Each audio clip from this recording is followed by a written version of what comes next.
والکا د قبر د عذاب مستحقین ډیر دي او که د قبر د راحت مستحقین ډیر دي. کم یو ډیر دي؟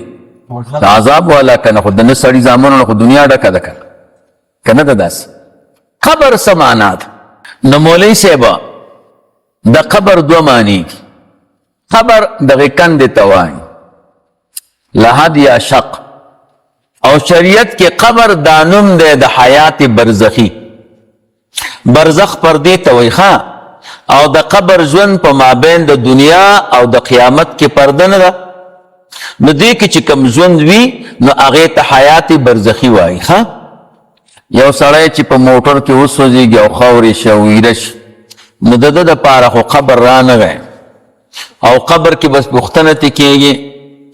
دا تیاره چې وغورځېږي هغه سړی پکې ختم شي ښه. موټر چې وسوځېږي سړی پکې ختم شي. سړی چې دریاب کې وغورځېږي که نه او میان یې وخوري ختم شو. ځنګل کې چې پاتې شي نو ځناور یې وخوري. واورو کې چې مړ شي هملته پاتې شي.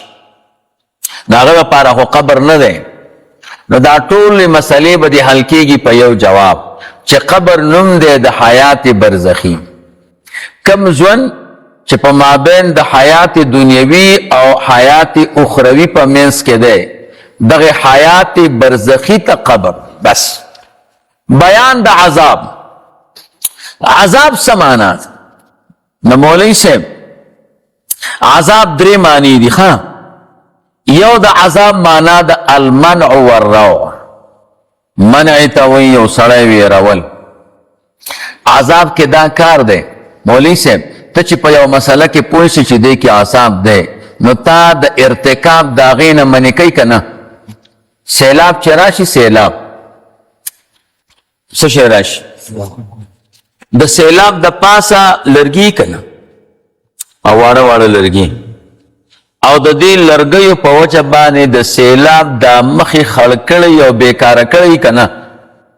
فکر مو کړی د سیلاب په دې مخ باندې چې لرګي راشي خو سیلاب داغي کی که نه خړي کی عیبناکي کی مخې ښایسته نه ښکاري. اوس عذاب ته عذاب بلې وایي. عذاب ته عذاب ځکه وایي چې عذاب د انسان دا ښایسته مخ خړی او عیبناکی. سړی چې قبر ته لاړ شي که نه نو د مؤمن مخ خو ډېر ښایسته دی، نو چې عذاب ورکړی شي نو خړی نه کي. دریم نمبر دریابونه دوه قسمه دي که نه دي؟ یو خواږه دي او بل څه دي؟ او خواږو سره سړی خوشحاله کېږي خفه کېږي.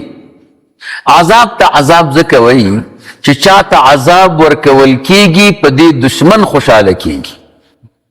لأنه يعذب العدو، ځکه عذاب سره دشمن خوشحاله کېږي. ته چې په تکلیف کې نو دشمن به څه وي؟ خوشحاله. دا مولوي صاحبان دواړه ملګري دي که نه؟ یو بل سره مینه ډېره ده او ټوکې د یو بل سره کوي. او دا یو مولوي صاحب په بل مولوي صاحب باندې سکونډاره ولګوي، سمې خوب کي ژړا ته یې ورنږدې کي. دې ته عذاب وایي نه، محبت یې دی ورسره کړی. دې ته عذاب څوک نه وایي ښه. نو د دې وجه نه مولوي صاحب چې زمونږ د دوی سره بحثي په حیات الانبیا څه شي؟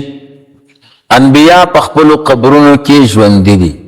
نو موږ دا حدیث پکې وایو د عذاب قبر والا روایات وایو. نو هغوی وایي ازبرای خدا دا څه کوئ؟ زمونږ موضوع د حیات الانبیا عذاب الانبیا خو نه ده.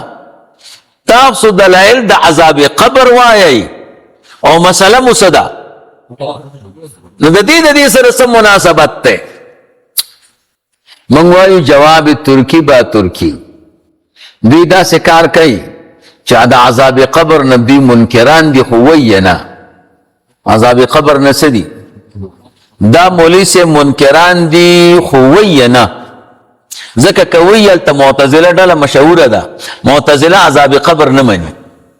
نو دوی بیا وایي چې بیا خلک موږ ته معتزله وایي. نو دوی همدقه عذاب قبر نه مني خو عبارت بدل کړي. دوی وایي انبیا په خپلو قبرونو کې ژوندي نه دي.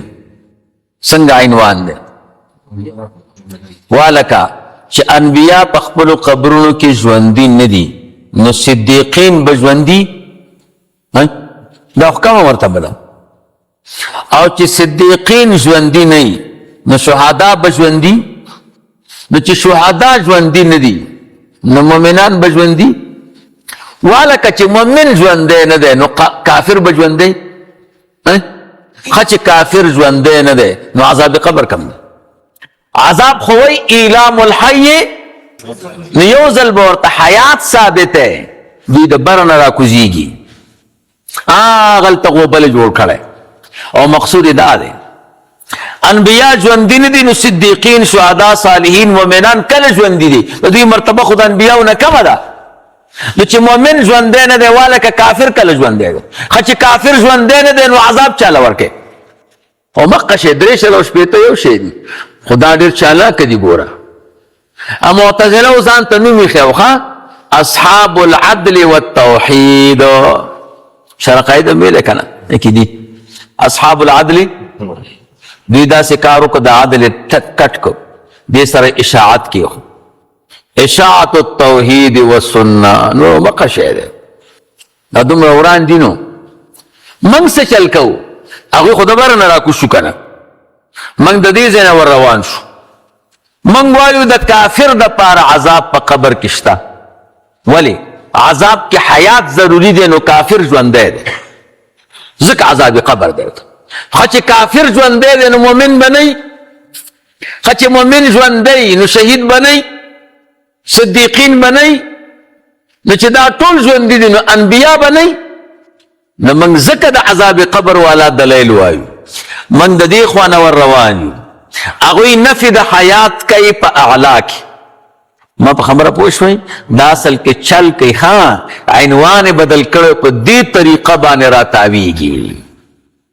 نور مقصد عذاب قبر نه انکار او وی کو کوي نه کو منیر شاکر سو کو منفیره نو منفیره وکړي او رستو د دوی نه واوړي د دوی نه اورېدل ټول هم دا شی دی خدا یو پروګرام دی احناف ته هغه بل قاری برکت الله ورته کس شبی برکت هغه منکر دی دا نور هم ټول منکران دي ذهن کې خبره کینی دا اصل کې عذاب قبر نه مني نو کم شیونه کم لارې چې د عذاب قبر د منلو د پاره راغلي وي هغه بندي کړي دي د عذاب قبر د منلو یو لاره حیات فی القبر کم لاره یعنی مړي ته چې حیات ومني نو عذاب ورته ومني نو هغه کې برغټ ګیټ لګولې اول ته لیکلي دي چې انبیا حیات نه دي نو ته څنګه د کافر د پر عذاب وای او د ګناګار د پر عذاب وای عذاب د پر حیات ضروري دي نو هغه ګیټ بند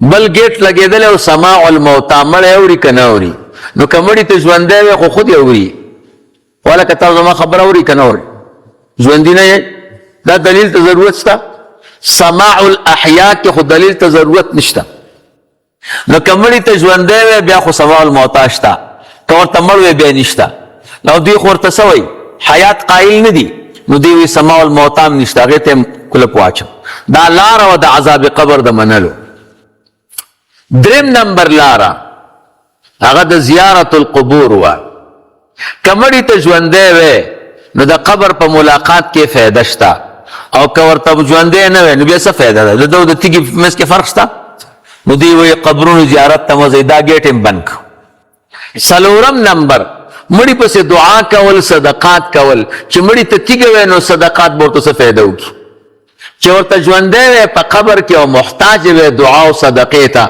نو بیا به د حیات چې قائل شي نو دعا او صدقې به منې کنه او دې بندي کړي دي کنه ثوابي والا ته عذاب تعریف وکنيک ځکه نه کوي چلته پکې غورځيږي کنه انت عذاب په مفهوم کې حیات پروت ده کنه